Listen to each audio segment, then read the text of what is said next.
Я приветствую всех, кто смотрит нас. Это программа «Цена свободы». Меня зовут Михаил Серкелей. Сегодня вторник, 13 августа, и самое время поговорить о важных событиях. Призываю вас поставить лайк под этим видео и подписаться на нас в YouTube и Facebook, тогда нас станет больше. Делитесь этим видео, отправляйте его своим знакомым и близким. Пусть как можно больше людей, особенно в Гагаузии, услышат правду о том, что происходит в автономии, в стране, и правду о войне в Украине, которая, несомненно, повлияла и будет влиять на нашу жизнь. Друзья, в первой части сегодняшнего выпуска мы поговорим с депутатом парламента Республики Молдова от партии ПАС Уазу Нантой о значении даты 19 августа. 3-4 года назад, в этот день, как вы знаете, был так называемый съезд депутатов всех уровней, где провозгласили так называемую Гагаузскую республику. О том, что значит эта дата для Республики Молдова, и поговорим о расколе в молдавском обществе. Во второй части мы поговорим с Сергеем Черневым, экс-депутатом Народного собрания Гагаузии, о ситуации в Народном собрании и уголовном деле в отношении Константинова и притихших гагаузских политиков. В третьей части мы поговорим с Дмитро Левусем, политологом из Киева, об операции ВСУ в Курской области, ее цели и значении для Украины. Не переключайтесь, скоро вернемся. Друзья, в этой части выпуска я предлагаю поговорить с нашим частым гостем, депутатом парламента Республики Молдова от партии ПАС, господином Уазу Нантой, о предстоящей годовщине так называемого съезда депутатов всех уровней, и что эта дата означает для Республики Молдова. Ну и немножко попробуем поговорить с господином Нантоем о ситуации в Украине и что дает Украине операция в Курской области. Господин Нантой, приветствую вас. Добрый день. Ну, я так обозначил широко темы от такой местной темы Гагаузии и до ситуации в Украине. Понятное дело, вы не военный эксперт, но чисто политически хотелось бы услышать ваше мнение по поводу того, что означает для Украины операция в Курске. Но давайте для начала с более местного уровня. 19 августа скоро, 3-4 года назад, был проведен так называемый съезд депутатов всех уровней, где была провозглашена так называемая Гагаузская республика. Что эта дата вообще означает для Республики Молдова? На этой дате пытаются эксплуатировать, и мы имеем гагаузскую автономию, которая так и не стала прогагаузской и промолдавской. Она по-прежнему остается инструментом России по удерживанию Республики Молдова от интеграции в цивилизованное западное сообщество. С этой точки зрения, как вы оцениваете эту дату? Когда меня спрашивают о том, что происходило в период развала СССР, у меня есть такая слабость, и я пытаюсь стараюсь это объяснить, исходя из нашего общего исторического прошлого. Давайте договоримся так. Некоторые очень нервно реагируют, когда я говорю, что Республика Молдова – это искусственное образование, наследница, правопреемница Молдавской Советской Социалистической Республики. Как так? Искусственное образование. Я антигосударственник. А я задаю вопрос. А кто из вас помнит, что, например, 31 марта 1940 года была создана Карело-Финская союзная Советская Социалистическая Республика? В которую должна была войти вся Финляндия в результате финской войны, правильно я понимаю? Нет, и эта Карело-Финская республика, союзная, была ликвидирована только 16 июля 1956 года. Если бы ее не ликвидировали, тогда по итогам развала Советского Союза она стала бы независимым государством, как и Республика Молдова. И тогда бы в Карело-Финской республике появились бы свои унионисты, да? Выступающие за объединение с Финляндией, вы имеете в виду? Да. Но если, опять же, вернуться к 19 августа 1990 года, то эту дату следует рассматривать в пакете с 2 сентября 1990 года. И это событие, которое относится к периоду развала СССР, когда Кремлевский центр пытался использовать ситуации в постсоветском пространстве для сохранения Советского Союза. Давайте вспомним, что политику, которую проводил союзный центр в Советской Молдавии, она распространялась не только на молдаван или там не знаю кого, но и на этнических гагаузов. Это была политика насильственной руссификации, это была политика насаждения румынофобии, что мы видим и сегодня, к сожалению, в гагаузской автономии, когда людей пытаются обманывать и запугивать тем, что язык румынский, что у кого-то там румынское гражданство и так далее, и так далее. И давайте вспомним, что когда в советской Молдавии были дебаты и страсти по поводу принятия языковых законов, в гагаузской автономии тоже были демонстрации против принятия закона о государственности молдавского языка, и тогда же требовали государственность русского языка. То есть это был процесс, свойственный, который определялся политикой Советского Союза в интервале 1940 года-1990 года на территории бывшей Советской Молдавии. Давайте вспомним, что 25 февраля, 10 марта 1990 года в Советской Молдавии на всей территории, и на левом берегу, и на юге были проведены первые демократические выборы в Верховный Совет Молдавии, который потом объявил себя парламентом. Если мне не изменяет память, 13 депутатов в этом парламенте объявили себя этническими гагаузами. То есть все депутаты, практически все депутаты новоизбранного парламента голосовали с энтузиазмом правительства Мирчи Друка в 90-м году. Но ситуация изменилась после того, как Республика Молдова приняла участие в параде суверенитетов, когда бывшие союзные республики принимали декларации о суверенитете, то означало приоритет местных законов над союзными, то означало, что союзные законы начинают действовать на территории Советской Молдавии, тогда еще советской, после ратификации местным парламентом. И тогда же Михаил Сергеевич Горбачев носился с идеей спасения Советского Союза посредством подписания нового союзного договора, более демократического, без коммунистической идеологии и так далее, и так далее.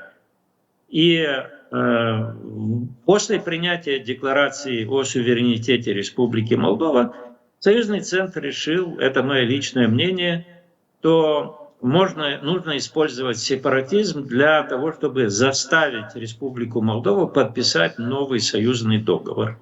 И если быть точным, то 19 августа 1990 года на том пресловутом съезде депутатов всех уровней была принята Декларация независимости гагаузского народа от Молдовы. То есть это не была декларация независимости, что мы хотим нового государства. Нет, мы независимы от Молдовы, потому что там язык, потому что там Народный фронт говорит об объединении с Румынией, и поэтому мы просимся в Советский Союз. И 2 сентября 1990 года по тем же лекалам в Тирасполе был тот же самый съезд депутатов всех уровней, который провозгласил создание Приднестровской, Молдавской, Советской Социалистической Республики в составе СССР. Но те события уже прошли. Здесь можно вспомнить те 2 референдума, которые были в соседней Украине. Например, 17 марта 1991 года большинство жителей Украины поддержали вступление Украины в обновленный Советский Союз, а уже в декабре другой референдум того же украинского народа поддержал декларацию о независимости. То есть это были события турбулентные, которые определялись, с одной стороны, политиками, которые проводил Советский Союз по превращению нас в Homo Sovieticus, а с другой стороны, у нас не было ни опыта демократии, ни прецедента государственности, в отличие от прибалтийских республик. Мы варились в собственном соку, допускали свои ошибки, кто-то в Кишиневе, кто-то в Камрате. Поэтому это, скажем так, нужно знать для политиков в особенности. Но все-таки главное то, что даже по итогам похода волонтеров, который состоялся в 90-м году в октябре, не было допущено кровопролитие. На мой взгляд, это важно. Все остальное была, как участвовала Болградская дивизия, как вел себя союзный центр, как вел себя Мирча Друг или Мирча Снегур. Это вторично. Главное, что не было допущено конфронтации по этническому признаку, не пролилась кровь. И, скажем так, то, что в 23 декабря 1994 года был принят закон об особом юридическом статусе ГГУ «Зири», я тоже рассматриваю как элемент в процессе, который продолжается и сегодня. Да, мы можем говорить много негативного, кто такой Шор, как повела себя автономия, как ведут себя депутаты Народного собрания или дама, которая именует себя Пашканом. Но я это все рассматриваю как процесс. И этот процесс должен продолжаться, основываться на диалоге между трезвомыслящими, ответственными людьми, даже если у них нет погонов и должностей. И этот процесс должен привести к тому, что мы уйдем от того совкового прошлого и придем к нормальному функционированию правового демократического государства, где найдут свое место и гагаузская автономия, и все граждане Молдовы, независимо от их этнической принадлежности. Ну вот 3-4 года назад стало совершенно очевидно, что молдавское общество, ну тогда еще советская Молдавия и потом уже независимая Молдова очень сильно расколота. И этот раскол проходит достаточно так глубоко и по одной единственной линии. Да? То есть нас сегодня разделяет единственный вопрос. Отношение к России и отношение к Западу. Часть людей считает, что Молдова по-прежнему должна продолжать оставаться колонией России. Другая часть считает, что Молдова должна интегрироваться в цивилизованный мир и стать частью цивилизованного мира. Спустя 3-4 года этот раскол углубился с вашей точки зрения или он примерно на том же уровне? Я позволю себе с вами не согласиться, потому что когда вы говорите о так называемой геополитике, да, я не могу забыть, например, то позорное состояние, которое называлось захваченным государством. Да? Да. А в действительности к чему это свелось? К тому, что был Плохотнюк, который возомнил себя непонятно кем, который насадил такой репрессивно-коррумпированный режим. И если, извините меня, конечно, за мой несовершенный русский язык, под него легли все. Независимо от национальности и так далее. Ну, не все, но вы имеете в виду, что среди тех, кто под него лег, там были разные национальности, вы это имеете? Да. И когда были митинги протеста, и когда 15 ноября 2020 года граждане Молдовы проголосовали за Майю Санду, это был момент, когда мы объединились. Потому что даже те районы в Кишиневе, которые мы считали традиционно красными, да, или те районы, где традиционно голосовали за так называемых левых, а фактически за прошлое, да, они проголосовали за Майю Санду, потому что людям надоел этот режим. Решение было простым и понятным. Я голосую за Майю Санду, потому что хочу избавиться от этого позора. Сейчас ситуация сложнее. И вот тот раскол, о котором вы говорите, на мой взгляд, он выглядит не так однозначно. Я считаю, что среди граждан Молдовы есть большинство, которое думает своей головой, которое имеет критическое отношение к нынешней власти, к любой власти, и к Майе Санду, и к партии ПАС. Но они понимают, как они должны действовать как граждане для того, чтобы в Молдове был мир, для того, чтобы у Молдовы была перспектива существования как государства, и для того, чтобы граждане Молдовы, мы, граждане Молдовы, у нас дома жили лучше. Вот, господин Анатолий, да. Закончите мысль, у меня просто вопрос по этому поводу. Да, да, пожалуйста. Учитывая, что, да, для всех важно, чтобы у нас был мир, но в соседнем государстве идет война, то есть Россия напала на Украину. С вашей точки зрения, как тема войны или обсуждение темы войны раскручивается в Республике Молдова, особенно в предстоящей избирательной кампании? А очень просто. Это настолько очевидно, что даже, на мой взгляд, нечего обсуждать. Вот, например, 7 августа, свежий пример, да, на одном милитаристском информационном сайте Российской Федерации проявляется цитата с какого-то телеграм-канала, что якобы над Одесской области пролетел F-16 и улетел в сторону Молдовы. Мгм. Для меня стало совершенно понятным, что готовится, так сказать, очередная провокация. Что за этим последовало? Через неделю, 13 августа, Геббельсовское министерство пропаганды, которое называет себя Министерством иностранных дел России, приглашает кого-то там из молдавских дипломатов и, так сказать, предостерегает его от того, что Молдова позволит размещение F-16 на своей территории.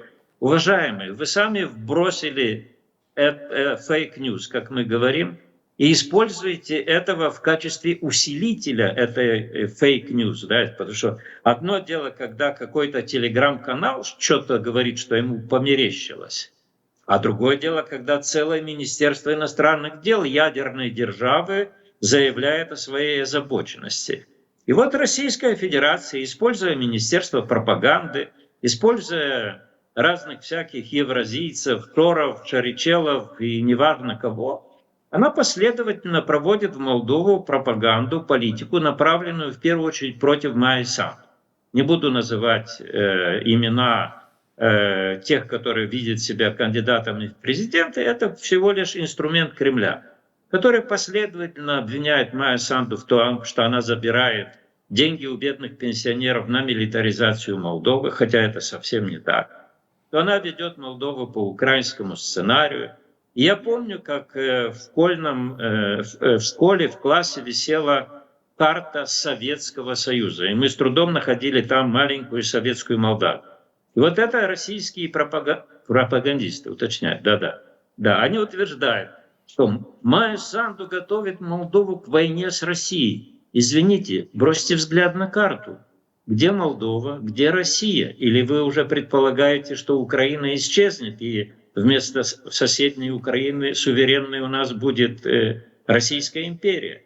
Поэтому это очень примитивно, очень цинично, но в то же время агрессивно, последовательно. И когда я смотрю на последний социологический опрос, я вижу, например, что 20% наших сограждан считают, что обязательным условием для вступления Молдовы в Евросоюз является вступление в НАТО. Это очевидно банальная ложь, понятная любому человеку, кто хоть раз пытался из любопытства поинтересоваться, что такое Европейский Союз. Да? Но тем не менее 20% наших сограждан уже имеют отштампованные пропагандой кремлевской мозги. И это значит, что эти люди не хотят жить хорошо, потому что они не думают своей головой, потому что они превращаются в зомби, которые путинская пропаганда через путинскую агентуру в Молдове будет использовать в антигосударственных целях в Республике Молдова, но не для того, чтобы они жили лучше в Республике Молдова. Господин Анатолий, очень коротко, если можно, буквально 1 минута осталась. Операция в Курске вооруженных сил Украины. Что дает Украине, с вашей точки зрения? Как вы это расцениваете? Все зависит от исхода. Ставки подняты, Путин в шоке, его имидж рухнул, собирателя российских земель, в ситуации, когда он не способен защитить российских граждан на территории России. Но говорить о том, к чему это приведет, слишком рано. Нужно смотреть, как будут развиваться события на поле боя. Господин Анатолий, я благодарю вас за то, что нашли время и пришли к нам в эфир прокомментировать ситуацию. Будем рады видеть вас еще. Спасибо большое. Спасибо. Всего хорошего.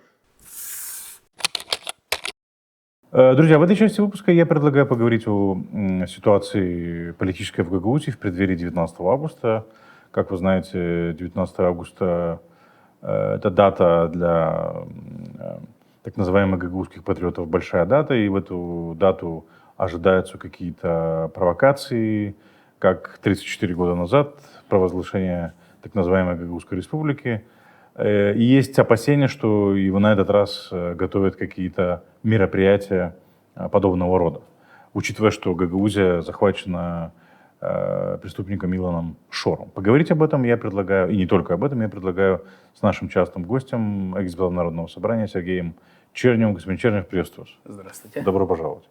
Ну, давайте с вопроса, который мы с вами обсуждали в предыдущих передачах, о ситуации в Народном собрании. Что вообще происходит в Народном собрании и куда делась оппозиция? Такое ощущение, что Народное собрание как-то стало таким аморфным органом, где вообще даже не обсуждается вообще ничего. Или это ложное впечатление? Ну, знаете, Михаил, как я вам скажу, оппозиции там, как я говорил в прошлый раз, когда вот, была попытка снятия председателя Народного собрания, если бы господа социалисты сделали это быстро, у них бы это получилось. Но они дали господину Константинову чуть-чуть время как бы для маневра, где он сумел перекупить вот этих людей, которые голосовали бы против него. А вы хотите сказать, что они намеревались с него снять? Там Да, было они желание? намеревались сначала поменять президиум. Как только поменялся бы президиум, это автоматически бы повело бы за собой смену председателя Народного собрания. А где они не доработали? Не доработали они чуть-чуть, они упустили время. И вот Константинов, старый лис, который воспользовался ситуацией и который быстренько перекупил депутатов, сомневающихся, которые сомневались, их перекупил. А некоторым перегрозил должностями. И он сказал, вот эти должности вы пока занимаете, получаете зарплату, как только меня не будет, значит не будет и вас. Вот так. Когда я сказал, перед этим он куда-то пропал, вернее всего, он полетел в Москву, взял денег у Шора и решил свои вопросы. Подключился Шор, подключились как бы его здесь сторонники, приспешники. Я думаю, что вопрос решился таким образом.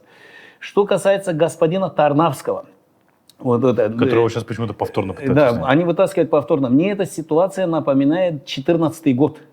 Помните, когда был у нас вот этот референдум, когда суд отменил раз, отменил, по-моему, второй раз, и они перед этим еще раз собрались ночью и приняли. То есть они дублируют эти решения? Они дублируют эти решения, но получается тут тоже где-то не отрабатывает центральные власти, не отрабатывает судебная система. Почему? Если человек раз сказали, что вот это ты делаешь сегодня неправильно, то он, уже зная это, что он делает неправильно, он идет обратно по новой на вот эти совершения на вот таких действий. Ну хорошо, по процедуре центральная власть может через канцелярию еще раз опротестовать это решение. Ну, понимаете, это получается игра в пинг-понг. Они же не могут арестовать весь все Народное собрание. Михаил, я не спорю. Тут получается какой-то коллизия, или как она правильно сказать, закона.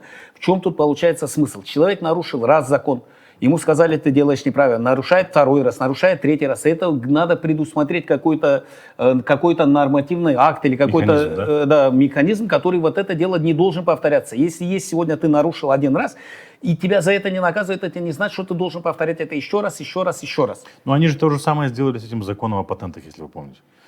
Канцелярия его отменяла через суд, они его принимали заново. Канцелярия отменяла через суд, они его принимали. У них это такое ощущение, что излюбленная практика. Нет, вот я говорю, вот именно надо выразить механизм. Там получается не мытьем, так катанием они берут. Да. Но и есть такое понятие, как коллективная ответственность. Есть с кого спросить, некому ответить. Чем очень грамотно пользуются вот эти наши депутаты сейчас. Ну, я бы не сказал грамотно, они просто в наглую это пользуются. В наглую. Почему? Потому что есть прорехи в законе, которые они пользуются. Вот это. Пока не поменяется система, они будут делать так. Но если сегодня если правильно делать и делать именно по закону, если человеку ему сказали, что вот это неправильно, он принял еще раз, это надо принимать какие-то меры в отношении вот этих депутатов.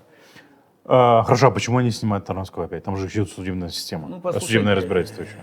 Почему? Не должно быть Тарнавский имел доступ к финансовой системе. Тарнавский очень грамотный депутат, который понимает то, что они делают. И сегодня они так он может это дальше понимать, не будучи заместителем председателя. Ну, понимаете, есть документы, которые к нему попадают, которые он требовал, которые как заместитель, он видел, что творится.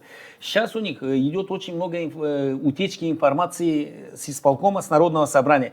И они пытаются отгородить от всех, ловят, ищут врагов, ищут вот этих, кто сдает информацию, кто вытаскивает, не сдает информацию, а кто вытаскивает информацию до людей, доводит. Вот они от них избавляются. Тут делают какой-то между собойчик, чтобы никуда никакой информации с Народного собрания, с исполкома, и особенно по финансовой бюджетной системе никуда не уходило. Дальше, 19 августа. Что-то планируется или они пока взяли паузу? Ну, знаете как, я скажу, 19 августа, что поставил, Шор поставил не на бойцов, вот этих людей, которых Шор, ну, давайте начнем с того, что Шор купил эту гагаузскую элиту. А кого вы имеете в виду, не бойцов? Можете гагаузская элита, наша, которая сегодня председатель Народного собрания, вот эти его приспешники, которые стоят, вот эти 17 человек, которые вот стоят рядом с ним, это не бойцы. Да. Это сегодня люди, которые перевертыши, им все равно за кого пойти, главное, чтобы им платили денег. Вот это сегодня, вот я их даже называю вот так предатели Гагаузии. А чего он от них ожидал? Он ожидал, ну, послушайте, сюда вложили очень много денег. Очень много денег. Именно вложили вот эту гагаузскую элиту. Почему? Это как подкуп голосов, да, зарплаты? Это как, да, подкуп голосов, зарплаты. Я еще раз говорю, Народное собрание, только 13 депутатов не стоят на зарплате. А остальные все стоят на зарплате у Шора. Вот так вот. И сегодня они должны это отработать. Но они сегодня понимают, что сегодня у них нет поддержки от людей. Почему? Потому что сегодня вот эта ихняя, вся вот эта пирамида, она держится на финансовой составляющей. Вот то, что сегодня люди выходят на митинги, это все проплаченные люди, и в основном они выходят одни и те же люди. И вот сегодня получается так, что все держится на финансах. На финансах. Финансы надо отрабатывать. И сегодня с господина Константинова начинают спрашивать. И господин Константинов, вот этот старый маразматик, он опять пытается стать на шпагат между Кишиневым и между Шором. Он боится Кишинева, вот так, но и должен отрабатывать то, что говорит ему Шор. Почему? Потому что сегодня у Константинова, по моей информации, дай бог, чтобы как бы она была правильная, может она неправильная, я это не утверждаю, но и не хочу отрицать, дыма без огня не бывает. У него есть какое-то имущество в России, вот так, и с него начинает требовать парень, ты должен сделать вот это, должен сделать вот это, должен сделать вот это. Но Константинов сам по себе трус. Я думаю, громких заявлений с их стороны не будет. Вот я смотрел... А что-то 19 вообще будет или не будет? 19 вот я посмотрел, вот перед этим я смотрел выступления наших этих горе-патриотов, или как назвать, общественных деятелей, которые чуть-чуть спустили пары, и которые говорят, вот делайте, ребята, на местах, объясняйте, что такое Гагаузия, как она создавалась. Ведите просветительскую работу. Да. Это сейчас, я смотрю на их напуганные виды, они боятся дальнейших действий со стороны Вы власти. про Михаила Влаха сейчас говорите? Ну, общественные деятели, я так понятно, говорю. окей. Да. С корочками журналистов. Понятно. Я даже когда-то спрашивал, кто вам эти корочки выдает, где вы их берете. Знаете, как общественный деятель, политический там аналитик. Это. Он говорит, то, что я увидел, они уже боятся. То, что они боятся, почему? Они боятся, с одной стороны, у них нету сегодня поддержки от людей. Почему? Потому что если была поддержка людей, они выходили и говорили. Сейчас у них поддержки от людей нету, и они понимают, что вот этот закон, который приняли о сепаратизме, им придется отвечать. Хотят они этого или нет. И вот как бы я считаю, что только вот это и громких заявлений на 19-го подождем, но мое мнение, их не будут. Почему? Потому что Шор поставил на самых последних трусов, которые есть сегодня в Гагаузии. Это даже не Гагауза, это просто чисто трусливое стадо баранов, которые сегодня повелись туда за деньги. Мы часто, по-моему, здесь говорили про некие уголовные дела, которые, возможно, в отношении Константинова. И вот недавно появилась информация о том, что таки возбуждено уголовное дело. Его даже, насколько я понимаю, приглашали в прокуратуру, но он почему-то не явился. По моей информации, я не знаю, насколько это. Может, это правда, может, неправда. Почему? Потому что есть презумпция невиновности, пока нет мы же ни в чем его не обвиняем. Решения суда, вступившего в силу, мы его ничем обвинять не можем. По моей информации тоже. Ему предъявили, как бы его привлекли в качестве подозреваемого. И в качестве подозреваемого привлекли их по 190 статье. Ну, дай бог, чтобы моя информация была правдивая. По 190 статье мошенничество в особо крупных размерах. И в составе группой лиц. Вот так вот получается. Это получается 190 статья, часть 5 отягчающая. Она идет до 15 лет. Вот так вот. И там нету права где-то, вот, по-моему, от 7 до 15, вот часть 5 идет, если, конечно, я не ошибаюсь. И там с возможным лишением свободы. Вот так вот, с возможным. Ну, там идет группа лиц, там есть привлечены. Где-то, я знаю, родственники, есть некоторые...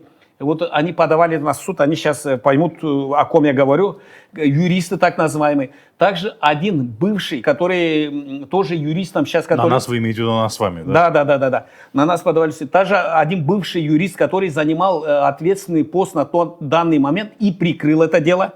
С его подачи это дело прикрылось, и дело возбудилось по новой. В правоохранительных органах. Да, правоохранительных органах. И я думаю, если будет политическая воля это в чем заключается? Политическая воля закон должен работать, а не бегать вот вокруг да около, не говорить, что вот меня политически наказывают или вот это наказывают. Это политическое давление на него или нет? Нет, это чисто уголовное дело. Сегодня там вот этот процесс, который они замутили с этим заводом, это была чистой воды махинация. И правоохранительные органы этим занимались. Почему? Потому что, знаете, как, сколько веревочка не весит, все равно конец будет. Вот и все. И сегодня пускай Константинов что хочет, кричит, что его преследуют по политической, как бы... Из-за его политической деятельности? Из-за его политической деятельности, это вранье. Его из-за политической деятельности пока не трогает. Но закон должен работать для всех одинаково. Как для президента, как для простого гражданина. Вот и все. Как для председателя Народного собрания. То есть здесь нет никакой политической подоплеки? Никакой политической подоплеки. Здесь чистой воды махинации уголовщина. И сегодня Константинов, вот я вам говорю, человек, который от него плачет вся Гагаузия. В Вулканевский район он разводил все колхозы. Многие колхозы, вот здесь ближайшие села, разводил Константинов. На этом он сколотил свой капитал, за который сейчас взялись правоохранительные органы. Ну, мы, как обычно, готовы дать право на реплику господину Константинову в присутствии господина Чернова. Я готов с ним выйти на дебаты. Да, в присутствии господина Чернова. Даже на ГРТ у вас, да, Михаил, да, куда этот? Да. Ирина Влахова развела очень бурную активную деятельность здесь. Почему мы резко перешли к Ирине Влах? Потому что есть основания полагать, что Ирина Влах пользуется поддержкой того же Шора. Объясню почему. Потому что мы видим, что вокруг нее нету как бы команд. Это некоторые бывшие члены ее исполкома, которые работали с ней. Это Оля Митегла, Олеся Танасогла и еще там какие-то молодые ребята. А вот тут Ирина Влах на выходные организовала запуск своей, можно сказать, избирательной кампании в Чодырлунге, в зале Дома культуры. 500 человек собрали. То есть как бы сама, я полагаю, что она такое большое количество людей собрать не могла. Ей кто-то в Гагаузии помогает. Учитывая, в чьих руках административный ресурс, мы сразу понимаем, кто ей помогает. Вы что по этому поводу думаете? Ну, что я хочу сказать. Ирина Влах, она, знаете, как... Давайте начнем с ее политической деятельности. Как она попала... Сначала она попала к Воронину, где благополучно его порвала. Как ее тогда, я говорил, с тогдашним Башканом. Говорит, я спросил, как попала Ирина Влах. Ее, говорит, просто Воронин увидел... там в коридоре, и он говорит, вот надо молодежь двигать, двинули Ирину туда. Ирина благополучно потом продала Воронина. После этого Ирина баллотировалась на башканские выборы. Она тогда сделала очень хитрую комбинацию, вот эту, которую она там не зря сидела в этом парламенте, она научилась вот этим политическим интригам. И тогда шли, Ирина Влах была кандидатом, был кандидатом, по-моему, Дудоглы, и кандидатом был Фурмузал. Вы имеете в виду 2010 год? Да, в 2010. И Ирина Влах провела тогда беспрецедентную операцию среди вот этих молодежи, кого щечку поцеловала, кого еще что-то. Вы имеете в виду те самые праймерис, которые она проводила в коммунистической партии? Да, праймерис проводился в Светлом, да. И Светлом. И вся молодежь проголосовала. И там было 3 кандидата, по-моему, да? Ирина Влах, Демьян Карасини и Горизан. И Карасини. Да. И что Карасини, что Горизан были намного крепче Ирины Влах. Но Ирина умудрилась так сделать, что кинула и одного, и второго. Хотя тогда и Карасини, и Горизан были проходными кандидатами. Почему за одним стоял Кыпчак, за другим стоял Кангас. Самые большие населенные пункты. Да. Я тогда был в команде Фурмузала, и я говорю это с полной степенью ответственности. Если бы поставили на Карасини или поставили на Горизана, выборы закончились бы в первом туре, выиграл бы кандидат коммунистов. Я просто уточняю, речь идет о праймерис, которую организовала партия коммунистов тогда в 2010 году, для того, чтобы определить, кто будет кандидатом от партии коммунистов на выборах Башкана 2010 года. И праймерис партии коммунистов провела в селе Светлом, и участвовали, и Ирина Влах об этом пишет в своей книге, там участвовали Горизан, Карасини и Ирина. Горизан, Карасини, где Ирина обхитрила. И тогда фаворитами считались Горизан и Карасини, но не Ирина Влах. Любой из них выиграл бы эти выборы, любой бы выиграл. Я не знаю, почему Воронин повелся тогда на этот и поставил на Ирину Влах. Так сейчас ей кто-то помогает? Сейчас мы идем дальше. Да. Дальше потом начались выборы, когда Ирина прошла первый раз вот этот. Была мощная поддержка с российской стороны. А кто, кстати, обеспечил поддержку? Говорят, что некий товарищ, который сейчас на Кипре. Тогда обеспечил поддержку Юра Якуба, покойный парень, меценат, который, знаешь, как я уважаю этого парня, обеспечил, и потом он за Ирины Федоровны имел очень большой, имел большие проблемы по России. Почему? Говорят, Владимир Плохотнюк постарался. Во втором туре Владимир Плохотнюк. Туда второго тура не было? Не. Во второй раз Владимир Плохотнюк, первый раз Владимир Плохотнюк договорился, она пошли первый тур, а во второй тур она Плохотнюка благополучно кричала, мы запрягем осликов и езжайте. Вот это было второй раз, как бы это уже в каком году это было? 19-й. 15-й, это 19-й или какой он был? Вот, То есть в 2015 году Плохотнюк тоже помог? да, в 2015 году она прошла только с протекцией Плохотнюка и при поддержке Российской Федерации. Даже нет, с протекцией Российской Федерации при поддержке Плохотнюка. Здесь, вот, в Молдове. да. Плохотнюк дал вот это, чтобы она выиграла это. А в 19-м? В 19-м уже получилось так, что Ирина Влах просто эти выборы натянула. Ну, тогда как раз в 2019 году выборы шли, и как раз были вот эти вот протесты в Кишиневе, когда Плохотнюк Протесты в Кишиневе, Плохотнюка стал на лыжи Плохотнюк, и Да. Ирина Влах выиграла вот эти выборы. Да. Сейчас, что сейчас творится у Ирины Влах? Ирина Влах была у Шора. Она пытается пойти единым кандидатом от Шора. У Шора есть 3 кандидата. Один из кандидатов Ирина Влах. Не буду озвучивать других двоих. Ирина Влах пытается стать фавориткой. Она объясняет. Там Шора говорит, что вашего кандидата будут снимать. Единственного кандидата, которого не поспеют снять, это буду я, Ирина Влах. Почему? Потому что у меня есть подвязки. В том посольстве хорошем, который дружит сегодня с Молдовой, есть подвязки в этом посольстве. 2 посольства основных, которые она определила, я не хочу... То есть она так аргументирует, Да, Шору, она что он должен аргументирует. пойти. И меня не посмеют снять. Ага. Вот так. Рейтинг Ирины Влах сегодня в Гагаузии 3, максимум 5 тысяч голосов. 3 тысячи, 5 тысяч голосов. Вот так вот ее Вы рейтинг. тоже готовы придать, Да. дать реплику права на Ирине Влах в присутствии господина Да, в Чернова? присутствии я могу ей объяснить вот это. Без поддержки Шора. И сегодня вот это то, что организовано было сегодня в Чадрлунге, это организовал Шор. Посмотрите на вот эти лица, которые там сидят в зале. Это одни и те же лица, ББР, бабки быстрого реагирования, которые сегодня ходят на митинги, ходят на все мероприятия Шора, и тут же их загнали как стадо туда, в этот зал, чтобы Ирина Федоровна сделать массовку. То есть если будет вулканешься, будут те же самые люди? Если будет вулканешься, будут те же самые люди будут здесь. В Камрате, те же самые люди здесь в Чадрлунге. Вот это есть круг людей, ББР, бабки быстрого реагирования. Или ДБР, дедушки быстрого? И ББР, они бабки быстрого реагирования, там в основном бабушки. Вот так. И тут получается у нас от Гагаузии идут 2 кандидата. Да. 2 кандидата. Ирина, кандидат номер 1, кандидат номер 2, которая пошла грязня между ними. Сейчас драка пойдет за Гагаузию. Вот так за Гагаузию. Почему? Потому что Гагаузия сегодня и один, и второй пытается доказать, что Дадон, что Шор, что это их вотчина Гагаузия. Вот они пошла борьба за Гагаузию. Но сегодня вот эти оба кандидата, я говорю, как бы это мертворожденные кандидаты. Почему? Вот объясняю почему. Потому что они здесь, в Гагаузии, они доказывают, что они чистые гагаузы. В Кишиневе они заявляют, что они чистые молдаване. Здесь они говорят, мы сегодня пророссийские.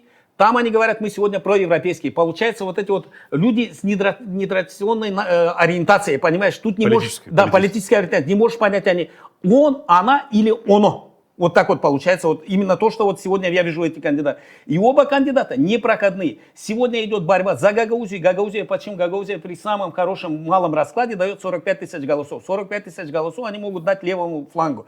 Левому флангу это уже автоматом 3 мандата.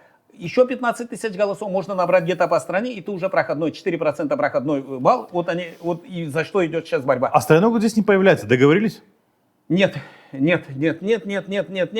Почему? Потому что, знаете, как сейчас, еще не началась официальная предвыборная гонка. Они понимают, что эти выборы проиграют. Нету с левого толку, нету хорошего кандидата, и чуда ждать не приходится. Сегодня Санду, хотят они, не хотят, Санду выиграет с первого тура. С первого тура она возьмет, я говорю, 55% плюс-минус 3% погрешность, которую я говорю. И вот то, что Стояногlu, как бы не глупый человек и Ирина Влах, они понимают, что им это здесь ничего по стране не светит. Борьба идет за парламентские уже выборы. На парламентские выборы, это репетиция парламентских выборов, чтобы кого-то включили в первую десятку, дальше проходные списки. Господин Черев, я благодарю вас, что пришли к нам в эфир и прокомментировали ситуацию быстро, но зато четко и это самое, что называется, клар, да, четко и понятно. Спасибо большое. Все, дай бог. До свидания. Спасибо вам, что смотрите нас. Для того, чтобы мы продолжили свою работу, поддержите нас. Станьте нашим патроном или сделайте разовое перечисление на нашем сайте.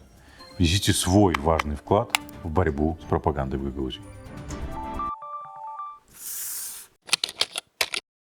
Друзья, в этой части выпуска я предлагаю поговорить о ситуации в Украине, о курдской операции вооруженных сил Украины.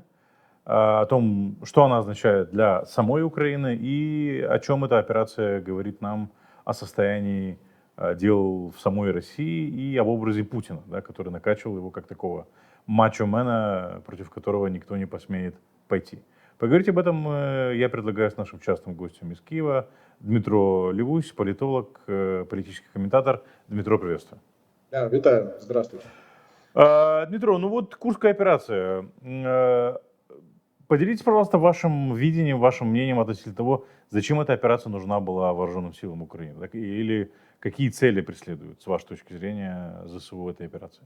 Или военно-политическое руководство Украины? Да, тут скорее, я думаю, что на самом деле цели комплексные и, наверное, в общем, хорошо, что не все они известны, потому что так мы видим, как очень удачно было произведено вот этот один из элементов сокрытия планов и их маскировки. И потому что то, что в первый день писали россияне о том, что да, там продвижения никакого нет, один взвод с полупьяными там какими-то персонажами, там, с дронов мы видим уже 65 трупов, которые лежат в приграничной полосе, их не могут вытянуть. Вот. А это оказались российские солдаты, да? Что-что? А это оказались российские солдаты, трупы, в смысле? Ну, да, это, кстати, тоже такой момент. Но там, кстати, сейчас это достаточно регулярно, ну, то есть происходит выдавать российские потери за украинские, то есть это есть. Война, скажем так, тут я бы не стал так однозначно говорить, что это... Хотя для России это, да, это характерно. Так вот, очень удачное сокрытие, очень удачное даже начало в этом плане, что было непонятно, что происходит, раз они вот так реагировали. И другой момент, что то, что мы сейчас видим, да, замысел большой, амбициозный и успешный. И я думаю, что есть несколько составляющих, как военные, мы, конечно, можем предполагать, потому что все-таки, да, наверное, об этом знают генерал Сырский и другие генералы, кто разрабатывал, Зеленский. Вот. Во-первых, это, понятно, военная составляющая, это нанесение поражения России в приграничной зоне. Кстати сказать, именно с территории, да, которая сейчас под контролем Украины, вообще с Курской области, за только с начала лета было нанесено 2000 ударов реактивной системой залпового огня, артиллерии, минометов, дронов. И оттуда прилетели самолеты, которые скинули 255 управляемых бомб и сотню ракет. Да, то есть вот это вот установление контроля, это то, о чем Путин постоянно кричал, о создании буферной зоны. Буферную зону можно создавать в обе стороны. Да, то есть вот она именно в данном конкретном... И тут еще один момент. То есть получается, что сейчас Россия бомбит свои же территории, правильно? Да, а теперь Россия бомбит свои территории, да, однозначно. И пишет на авиабомбах за Курщину, за Курскую область и бьет по Курской области. Это, в общем, бомбами. Война должна идти на территории страны-агрессора. Украина действует абсолютно в рамках международного права. И тут вот кто б что абсолютно не говорил. Поэтому слово вторжение, да, я, конечно, понимаю, что по-английски оно, наверное, invasion, так, наверное, оно более нейтрально воспринимается. Но тут не вторжение.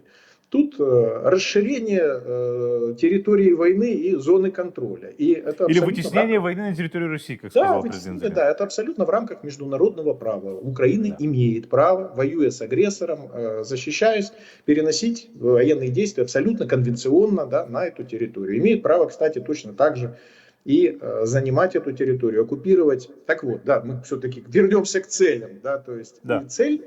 Естественно, нанесение поражения, оно нанесено там в приграничье, то есть уже, исходя из того, что уже больше недели идет, да, то есть в первой фазе операции мы однозначно это видим. Это пополнение обменного фонда в виде пленных российских. Реально их, сейчас пока цифру не называют, но можно говорить, что их число уже перевалило за 1000, и в том числе, кстати, из элитных частей, например. И там очень из- много срочников. Да, очень много срочников, да, конечно же, в основе, и из элитных частей, а именно кадыровцы. Есть кадыровцы, есть видео с ними, есть... Которые есть в плен, как говорит Кадыров, не попадают. Знаешь. Да, якобы не попадают, да, то есть, ну, и они на самом деле всегда попадали, то есть их только быстро обменивали, но на самом деле это тоже. Вот, опять же, да, перерезание дорог, ракад, которые там идут вдоль линии фронта, ну, мы уже видим, что, допустим, там часть железных дорог не работает, есть угроза для других там каких-то дорог, то, что в условиях войны очень важно, растягивание российских резервов и сил с других направлений. Точно можно уверенно сказать, что с Харьковского направления, например, есть 810-я бригада морской пехоты, которую тут сейчас начинают пиарить, что они якобы очень классно воюют, там Соловьев там пишет, еще кто-то, то есть, но ее забрали с центрального участка фронта, они были, и ее, кстати, вообще как пожарную команду там регулярно, вечно кидают, куда попало, да, то есть, в общем, вот 810-я бригада перекинута, есть еще перекидывание, да, как будто бы, Но пока не перекидывают ничего с Курска, с Донецкого направления. Да, то есть наступление на Покровск, оно продолжается, да, то есть на Покровском, то есть на этом направлении бои идут там в Нью-Йорке, да, то есть это все идет. То есть пока, но это опять же, скажем так, пока и усилить эти направления они не смогли, да, то есть за счет того, что вот сейчас перекидываются все эти вещи. То есть это вот, если говорить в военном плане, в военно-политическом плане, как по мне, все еще более важно и хорошо. Путин, да, вот он, как верно вы отметили, создавал себе образ такого мачо, он вообще с этим образом то со стерхами летал, то там за амфорами нырял и много чего происходило. И более того, вот этот вот образ непобедимой России, ну там ладно, это есть отдельная тема, да, там религия победобесия, с которой они носятся. И второй момент, миф о непобедимости и невозможности там, вторжения на территорию России. Путин его целенаправленно создавал, например, весь 2021 год, вот эти статьи ахинеи, которые псевдоисторические он писал, которые по отношению к Украине однозначно, да, настроены, мягко говоря, негативно о том, что Украина не существует и так геноцидально, то естественно, что он эти настроения воспитал в таком плане, что любое вторжение иностранных войск там, или вход иностранных войск на территорию России будет означать, что моментально будет объявляться война, Россия начинает воевать в полную силу и будет наноситься и в случае необходимости атомный удар. И что мы увидели в первые дни? Реально растерянную морду Путина, который, в общем-то, ожидали, что он что-то скажет, а он реально растерянный, видно по нему. Почему? Он только через неделю прокомментировал это, по-моему. Он там тоже немножко раньше, да, там, почти раньше немножко было, когда вот это первое заседание было, вот, которое показали, он был растерян. Сейчас он немножко уже так как-то... Так вот, что он прокомментировал, что вот мы там вот этот и за это время, первых 3 дня, которые продолжалось, когда стало понятно, что и уже есть поражение, все вот эти ватные зетники, военкоры, блогеры, которые воспитаны на путинской вот этой вот ахинеи, они кричали: где война, давайте объявлять войну, давайте делать мобилизацию, где атомный удар, это уже красная линия или еще не красная линия. Естественно, настроение в обществе, ну, условно говоря, в российском обществе, да, там общество, оно такое условное понятие, но вот в этом населении, в этой массе, оно однозначно негативное. То есть, что произошло? А это, правда, произошло не первый раз. Они просто сейчас заметили, потому что, например, по Крыму в 22 году, когда война началась, тоже же были предупреждения. Первый удар по Крыму, это сразу же в ответ атомный удар, это территория Российской Федерации. Но там российское население это все-таки проглатывало. Почему? Потому что, несмотря на все вот эти вопли и мантры о том, что Крым это Россия, и все, и вопрос закрыт, у них все-таки ощущение того, что не закрыт вопрос, оно всегда было, и он то, что вот он приобретенный. А тут Курщина, до Курского. Понятно, что вот этот настрой, он такой. А почему? А потому что Путин боится мобилизацию объявлять.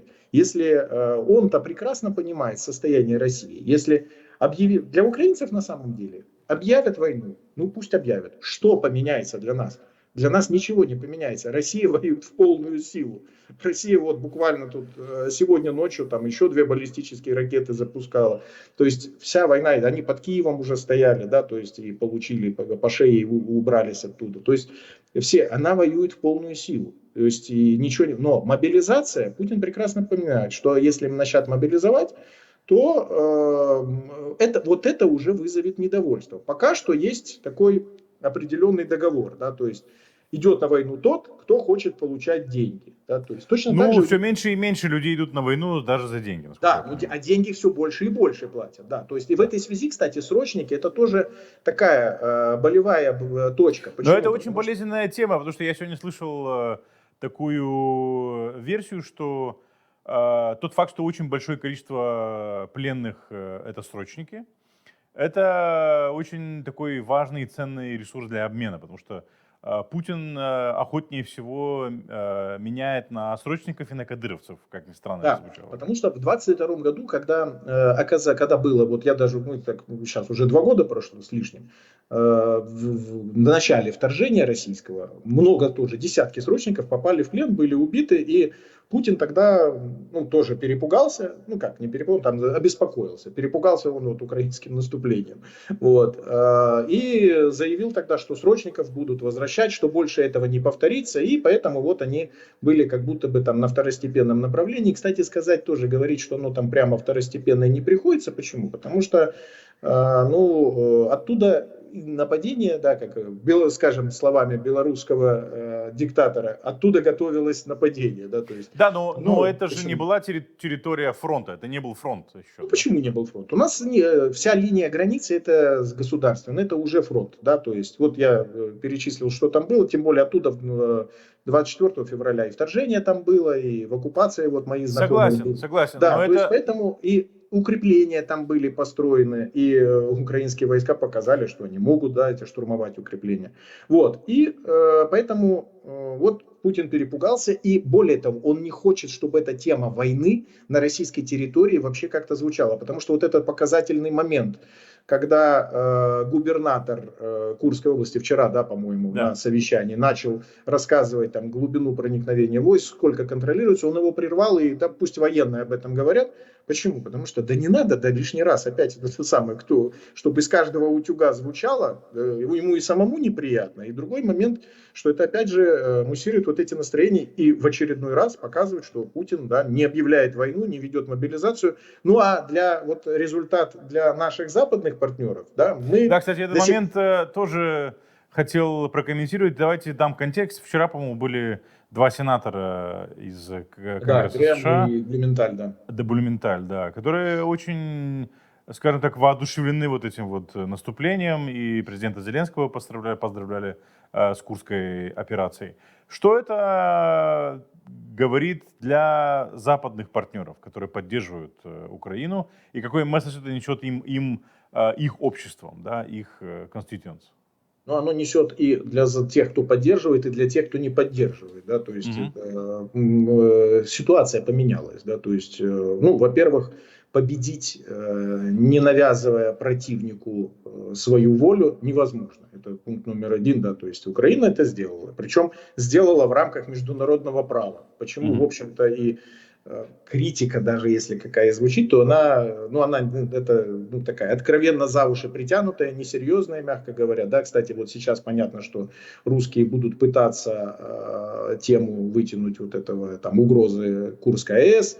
Второй момент по поводу смертей мирных жителей, да, то есть, что вот якобы, они же уже начинают, что якобы есть приказ убивать, то есть, что тоже на самом деле понятно бредово. То есть, для тех, кто поддерживает Украину, да, то есть, стало очевидно, да, Украина вот в состоянии воевать, Украина в состоянии навязывать свою волю, и А для тех, кто не поддерживает, в общем-то, сейчас аргументировать, говорить о том, что вот Украина должна принять какие-то условия Российской Федерации, ну, мягко говоря, выглядит глупо, да, то есть...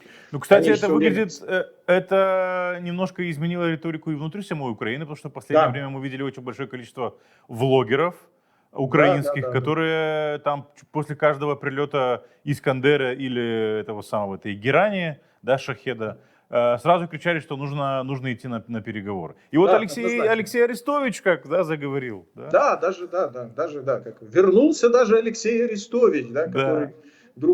который вдруг вспомнил, что имперцем можно быть по-разному, да, то есть Да. вот так вот. Ну, это, кстати, очень такой показательный момент. Ну и еще один Но момент. это однозначно повышает внутренний дух внутри украинского Да, общества. однозначно повысило, и в армии тоже. Ну и тот момент, что у нас есть хороший аргумент, да, то есть ограничение на удары западным оружием, которое вот, ну, оперативно-стратегического уровня, там, як Атакмсы, потом, да, там, Storm Shadow, оно так до сих пор и есть, да, то есть по глубине территории Российской Федерации, то есть оно сохраняется. По поводу вот применения на поле боя танков, боевых бронированных машин, артиллерии, да, все, они вошли в том числе в Курскую область.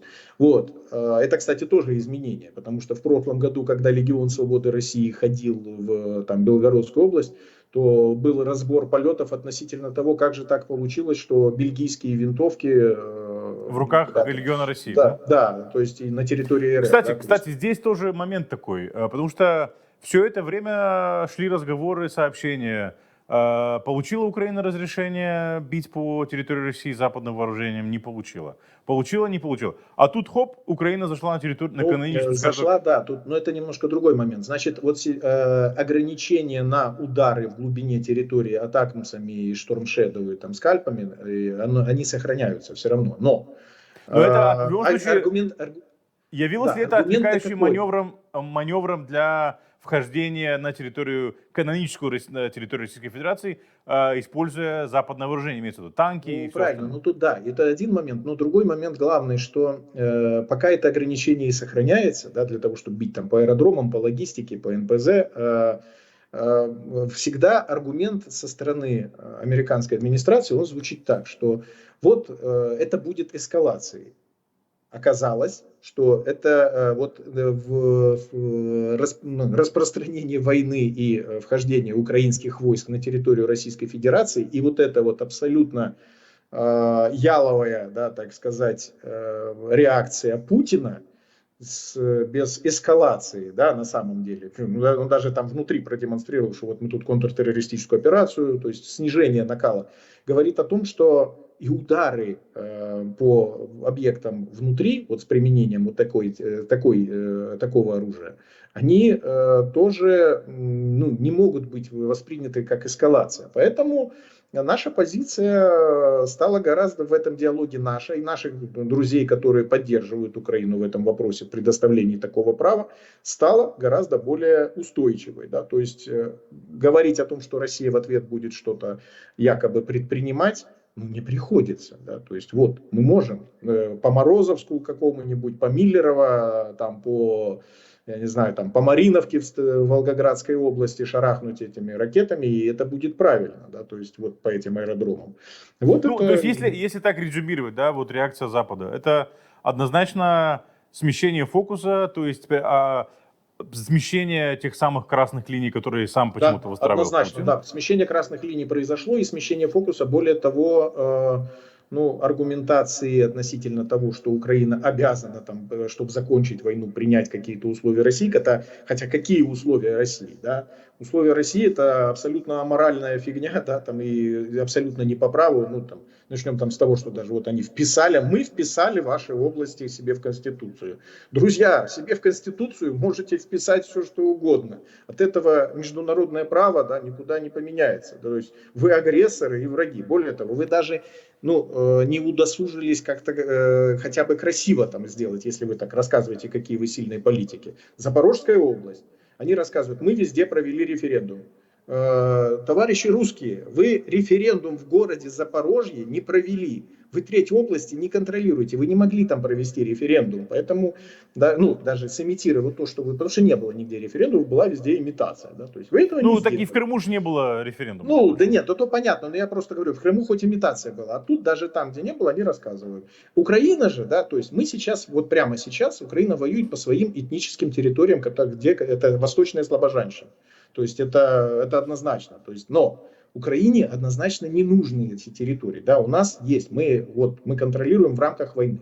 У нас есть формат границы 91 года, где мы состоялись как Украина, как независимое государство, где сформировалась наша идентичность вот сейчас современная. Все. Поэтому, кстати сказать, именно потому, что Украина все время соблюдала нормы международного права и сейчас ее соблюдает, то есть западные партнеры, для которых тоже во многом стало это сюрпризом, эта операция, они достаточно спокойно и спокойно воспринимают, и более того, изменилась ситуация, да, для них тоже. Дмитро, я благодарю вас, что нашли время и пришли к нам в эфир прокомментировать ситуацию. Будем рады видеть вас еще. Спасибо большое. Спасибо вам. Друзья, таким был сегодняшний день, таким был сегодняшний выпуск «Сына свободы». Не забывайте подписываться на нас и делиться этим видео. Друзья, у нас есть небольшое сообщение. «Цена свободы» уходит на небольшой отпуск. Последние 2 недели августа нас не будет, и мы увидимся с вами в сентябре месяце. Желаю всем хороших праздников и остатка отпуска в конце августа. До свидания.